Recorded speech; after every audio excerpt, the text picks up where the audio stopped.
I really like the format of this, where he tells you a brick of his life and then gives you a song from that time. So you totally understand, like, where he's coming from. And, like, you can just melt into the melodies. Wild format. Amazing.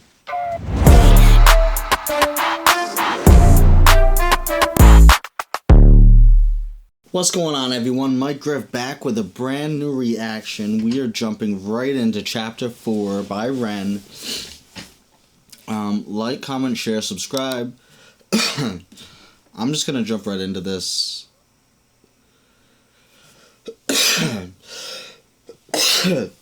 Oh, man. Here we go. Cool. Sync it up.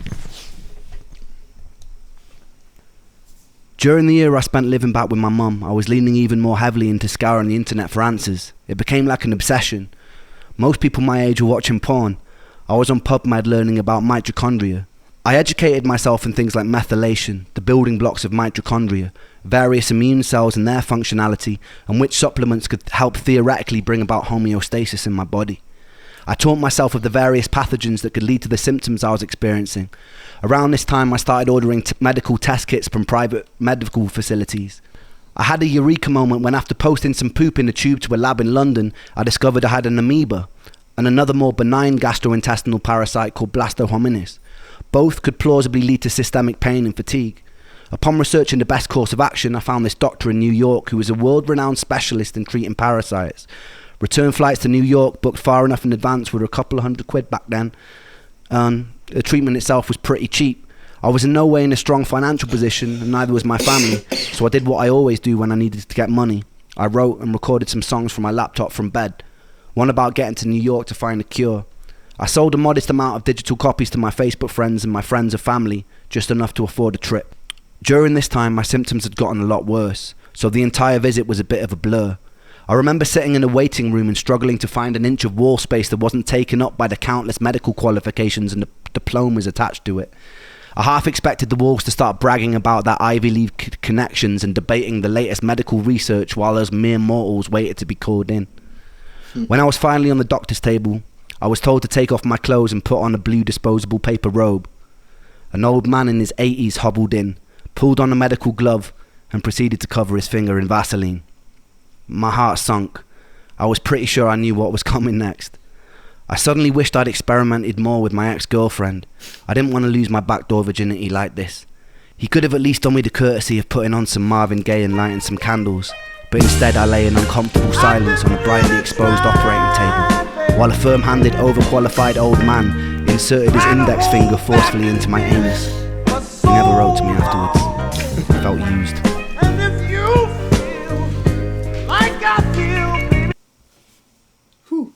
I thought that was gonna be a lot worse from his last chapter. I've just seen the not just, but a few months ago. Oh God, what was it? I forget the name of the show. There was a show that dealt with this recently on Netflix. Like, it was in England too, I believe. It was this woman. Oh my God! It's like Baby Tiger or something like that. What was that? I'm sorry. I have ADHD, just so you know, so I go off on these tangents. Baby Reindeer. Yeah. So I've just seen Baby Reindeer recently, and that's what I thought we were about to get into. If you've seen it, you know what I'm talking about. So I thought this was going to get really fucking heavy, which... Alright. Whew. Feel a little lighter right now. I felt used. And if you feel like I feel, baby... Nonetheless, I was officially diagnosed with the parasitic amoeba and given a course of heavy-duty antibiotics to take. I believe it was paramomycin and secnidazole. After the course was finished, I pooped into a tube again, and they confirmed I got rid of the parasites.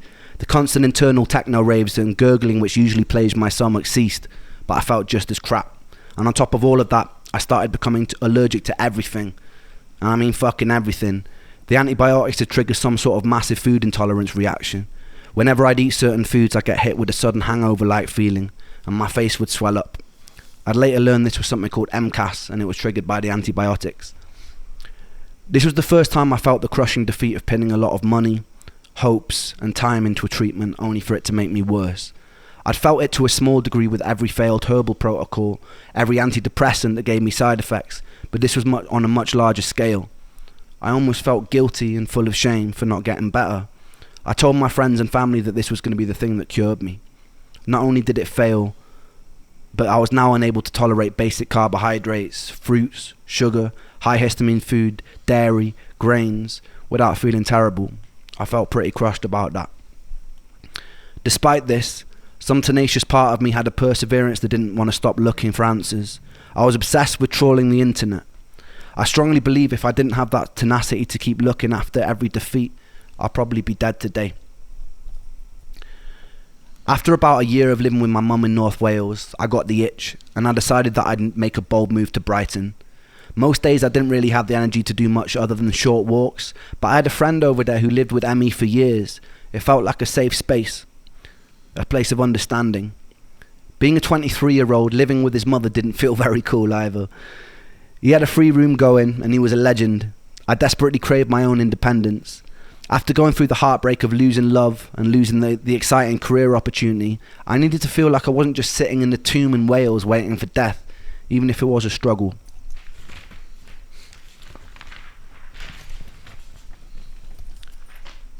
I missed what happened with his girlfriend. Did I just miss that, or did he not really talk about it much? Please fill me in, because I think I missed something important. I made the move. It was a really nurturing space, and it was full of the lunatics of Brighton who would come and go. I was still living in a thick haze, but I was meeting people who weren't judging me for it. With this safety, I was slowly finding my personality again. Despite the comfortable environment, it seemed my symptoms were only getting worse. I started having pretty constant panic attacks. The first one felt like a heart attack. I'd never experienced a panic attack before, so I wasn't familiar with the symptoms. My whole face went numb, and my heart felt like it was about to beat out of my rib cage. I panicked and I phoned an ambulance. They put me in the back, they took all my vitals, and they told me I wasn't dying. I felt disappointed. These attacks would happen pretty habitually every week or so. My symptoms of derealization seemed ever increasing. Derealization is hard to describe to someone who's never experienced it. The closest thing I can come to is feeling like you're on bad drugs. You feel disconnected from yourself, like your soul has been vacuumed out of your body, and nothing around you quite feels real. Everything has an unusual undertone, and nothing feels safe. I remember one night in the first year that I lived with Ben, there was this lightning storm of torrential rain.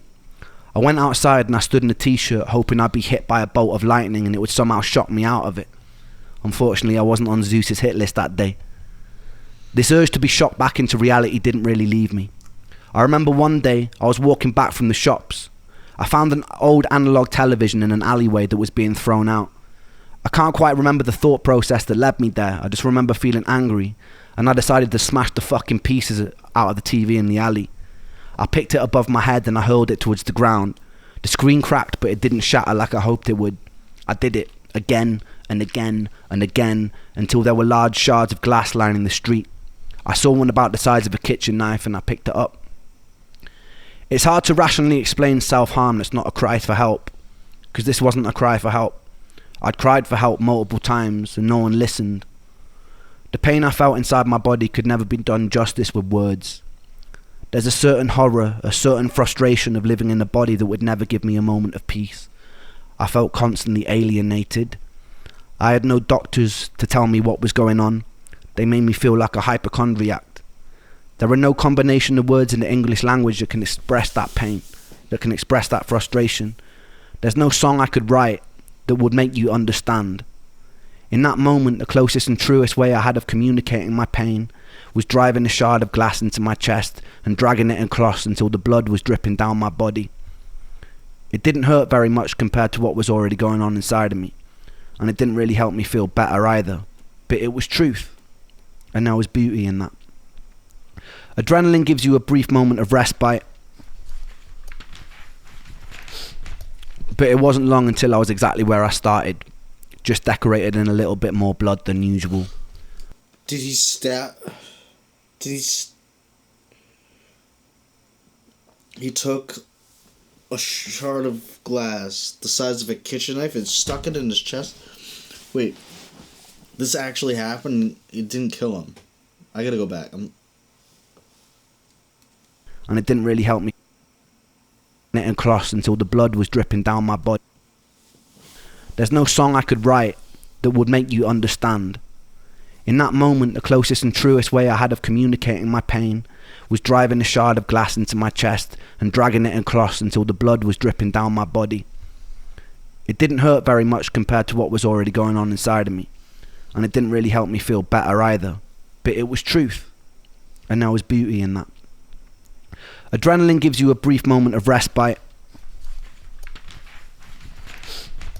but it wasn't long until I was exactly where I started, just decorated in a little bit more blood than usual. Why do I understand what he's talking about when he says there was beauty in it? Because it was truth.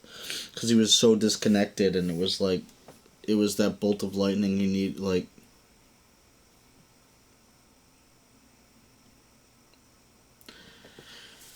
Something I like about, I'm authentic, I'll shed tears at times. Something I really appreciate about tears, whether it's for joy or pain, it's this... you can't fake it, and it's an emotional reaction. It's like truth incarnate or something. It's emotion incarnate, and just there's something so true about that. And when you're feeling something, where you can, like, I imagine the state he was in, where he was disconnected, like tears were something just foreign to him. I feel like when you're crying and when you're, breaking down, when you're whatever, how feeling sad, feeling pain, like, there's life in that, and there's a beauty to that. And, I like to think where there is pain, it shows that it's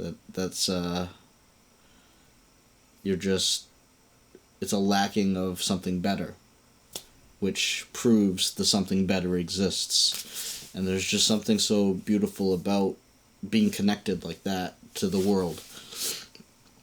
What sounds so terrifying is the disconnection he had, and not being able to cry, not being able to feel, to the point where he's stabbing himself in the chest with a shard of glass just to feel anything. Like being numb, but a ghost, basically. Traveling the world, dying to just live or feel like anything. So much that he stabs himself. That's just wild. Imagine seeing him do that on the street. What would you think of that man?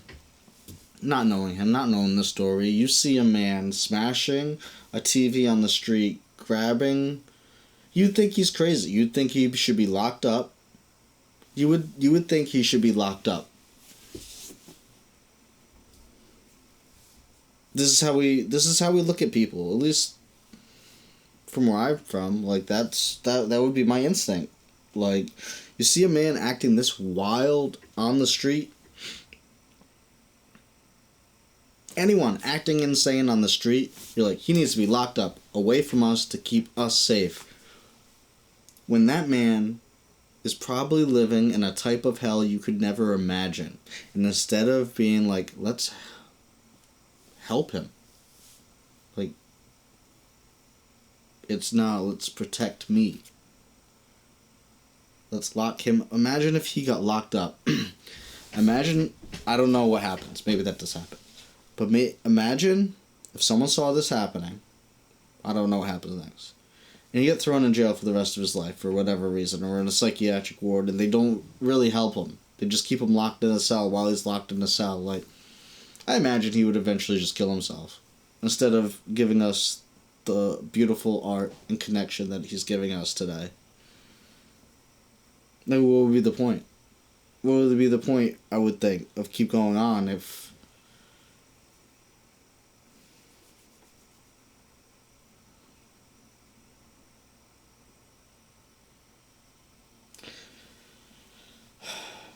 I just wish we could feel more pity and empathy and sorrow instead of fear. I wish that was in me more. I try to do my part, but I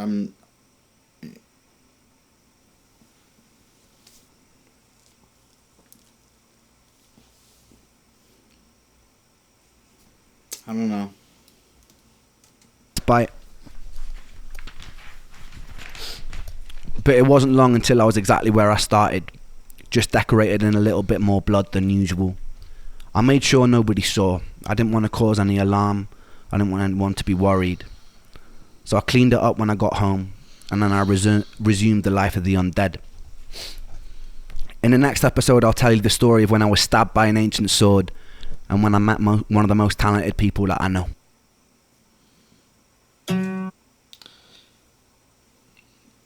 So I'm imagining just scratched his chest. Like, he didn't stab into his chest cavity. I'm glad he had the wherewithal to not look insane and get arrested. And just locked up for good.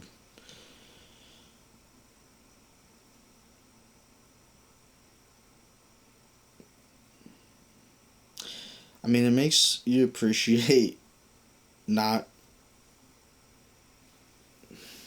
I mean, it just makes you appreciate.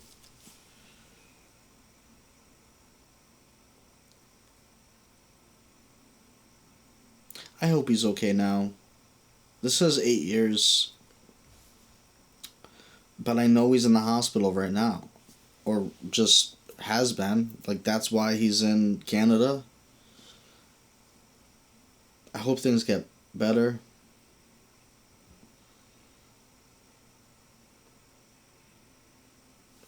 I mean, he's doing so much for the world. I'm sure there's so much the world would do for him if there's any kind of possible solution. That's the problem, though, is there? From what I understand eventually, and I hope I'm not spoiling this for anyone who's watching this with me for the first time, but I'm pretty sure he has Lyme disease. And it just took them a long time to figure it out. But I also know it's a chronic condition that, you know, if it goes untreated for long enough, then you kind of fucked. You're kind of just stuck with it for the rest of your life. I don't exactly know what it does, and I assume I'm about to learn a lot about it. Yeah. Anyways, there's another song. I really like the format of this, where he tells you a brick of his life, and then gives you a song from that time, so you totally understand, like, where he's coming from. And, like, you can just melt into the melodies with him. Like, it just really helps him take you away and just feel his vibe. Wild format. Amazing. This is a dope song. That was vibey. Alright, man. See you guys. Chapter 5. Peace out.